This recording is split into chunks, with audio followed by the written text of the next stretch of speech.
maldição da lua cheia. Meu nome é Edson. Minha vida mudou depois de eu ter sido amaldiçoado por um feiticeiro. Agora, eu me transformo nessa fera e vivo fugindo de lugar em lugar, tentando não matar pessoas. Mas às vezes, é difícil. E ainda tenho meu irmão. Ele vive tentando me caçar, e não importa para onde eu vou, parece que ele sempre me encontra. Eu sei para onde você pode ir. Vá para a Alta Floresta e encontre a família Nato. Eles são bem conhecidos por lá. Consiga um emprego com eles. Isso não deve ser difícil. Seu irmão provavelmente virá aqui atrás de você, já que você fez um bom estrago na cidade. Mas se você sair logo daqui, conseguirá fugir antes que ele chegue. E enquanto eu estiver por aqui, ele não vai te encontrar, disse Sabrina. Esse acontecimento havia sido há quase um mês atrás. Edson havia seguido as instruções e conseguiu um emprego com a família Nato.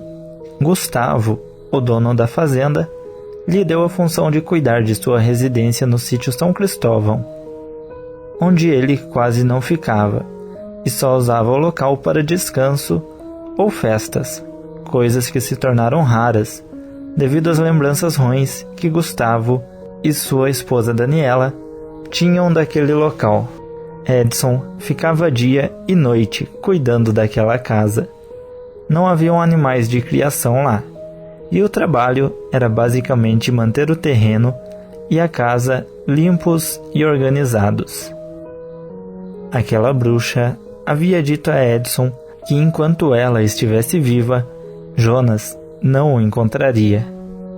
Mas as notícias de Araguainha diziam que um grande casarão no meio da floresta havia sido queimado poucos dias depois de Edson deixar a cidade. Ele mesmo havia ido até aquele casarão e tido um encontro pessoal com as bruxas. Se seu irmão tivesse o seguido, então ele poderia ter algo a ver com isso. Essa ideia perturbava Edson. No dia em que Edson se transformou pela primeira vez, ele acabou matando Aurora e Alice, a esposa e a filha de seu irmão. Algo imperdoável, mas ele não tinha consciência de seus atos como fera. Edson só descobriu sua maldição porque seu irmão atirou em seu braço, enquanto Edson ainda era fera, e o ferimento continuou quando ele voltou à forma humana. Depois disso, ele teve um encontro nada amistoso com seu irmão na cidade em que eles moravam na época, e os dois tiveram uma briga.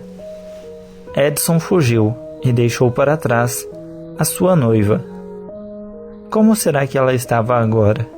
Faziam 3 anos desde sua maldição. 3 anos que ele não via Ana. Edson havia pensado cuidadosamente no que fazer para evitar matar as pessoas durante a sua transformação, e seus métodos haviam falhado. Ele era forte o suficiente para romper cordas e quebrar portas. Se conter não era possível. Deixar a fera solta era sinal de morte para pessoas e animais.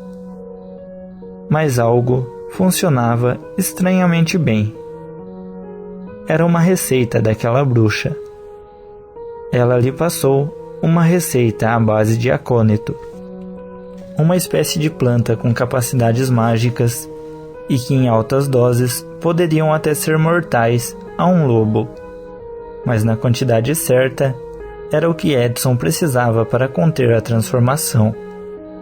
Os efeitos colaterais deixavam sua mente um pouco confusa e o faziam ter fortes dores de cabeça, mas ele continuava humano mesmo na lua cheia, desde que seguisse a receita. Apesar do medo constante da receita falhar, ou do seu irmão aparecer ali do nada com sua coleção de armas, Edson estava tentando recomeçar e levar uma vida normal. Ele tinha um emprego agora, e tinha uma maneira de suprimir a transformação. Era o período mais longo de sua vida em que as coisas davam certo, desde a maldição, mas tudo que é bom dura pouco.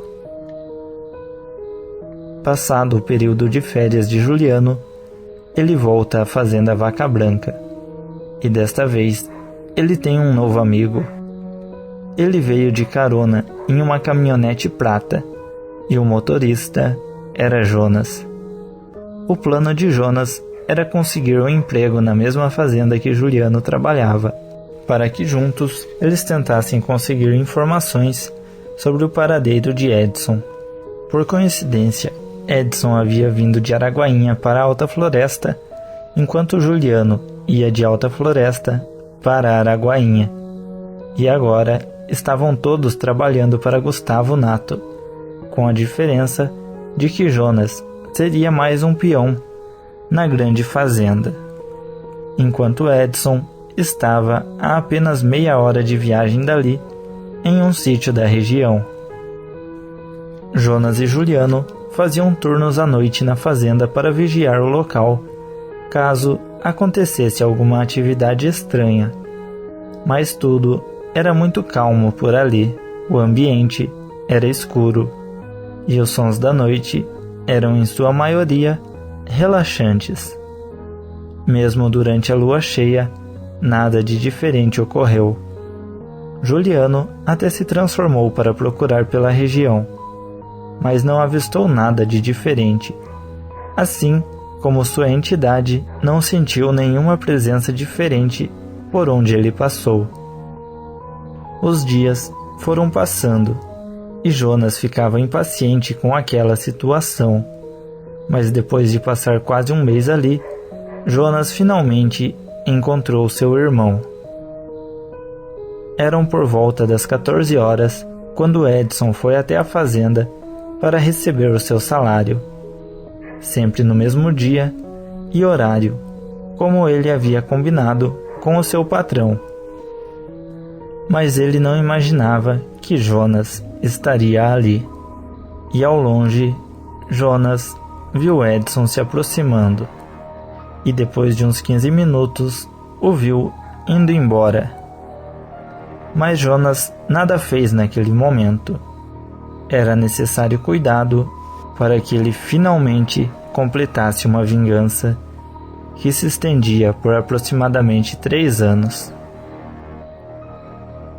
Jonas havia perdido muito e também deixara seu filho para trás em sua cidade natal, que era Marquinho. O jovem Fabiano, que agora estava próximo de completar seus 17 anos.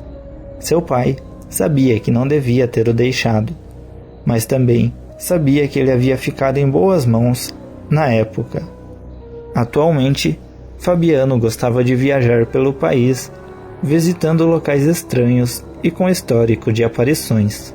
Era algo até parecido com o que seu pai Jonas fazia, caçando lobisomem e de vez em quando alguma outra criatura sobrenatural que cruzava o seu caminho, como havia sido o caso das bruxas em Araguainha. Jonas foi cuidadoso ao perguntar a Gustavo sobre Edson, e logo ele descobriu o que precisava para finalmente reencontrar seu irmão, cara a cara. Foi em uma noite de lua cheia.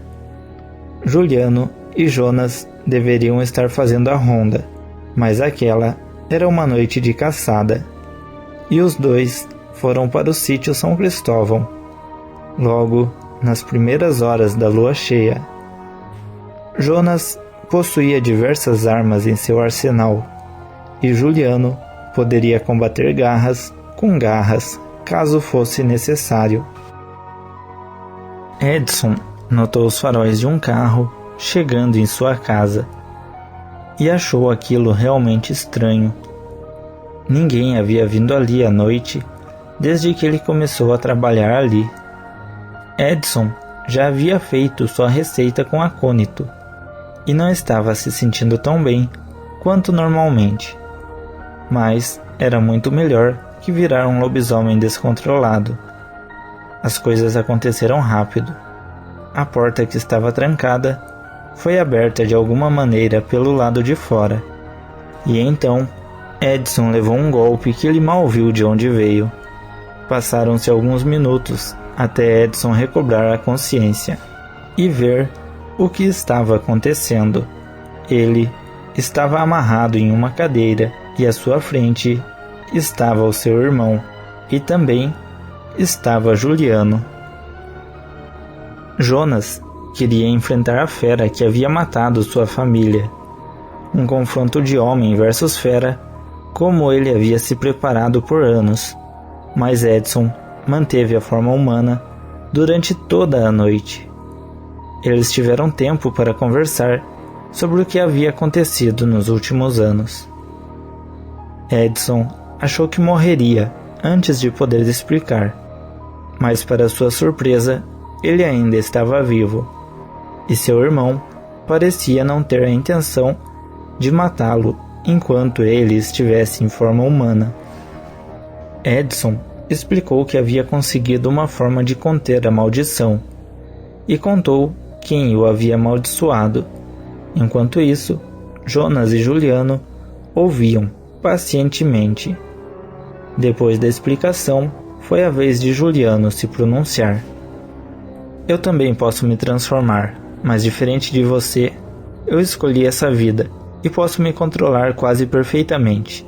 Segundo a minha entidade, existe uma forma de você se livrar dessa maldição. E tudo o que você precisa fazer é simplesmente matar quem o amaldiçoou. Depois disso, a entidade que está presa em seu corpo será libertada. E você também.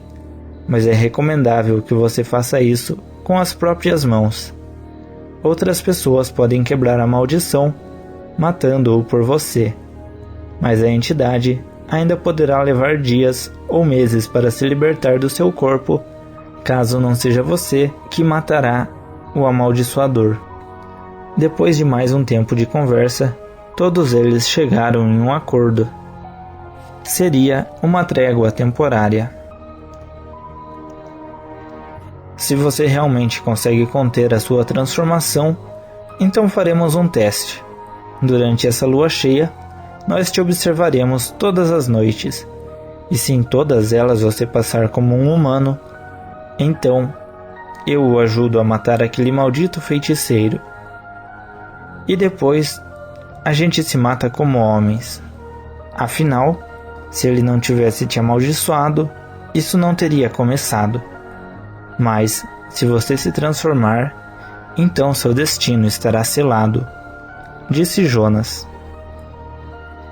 Eu também ajudo. Minha entidade disse que é um bom desafio lutar contra outros lobisomens, disse Juliano. A trégua os manteria unidos temporariamente por um objetivo em comum, mas era um acordo instável, que poderia ser desfeito ao menor deslize de qualquer um dos lados. Passadas as noites de lua cheia, uma nova caçada começava, desta vez em busca de um feiticeiro, da qual as únicas habilidades conhecidas era se transformar em lobisomem e amaldiçoar pessoas. Nenhum deles sabiam onde Drake se escondia, mas Jonas sabia por onde começar a procurar. Ele liga para seu filho Fabiano e o diz: E aí, filho, sei que já faz um tempo, mas eu tenho um serviço para você, ou melhor, para nós. Dessa vez, vamos caçar juntos.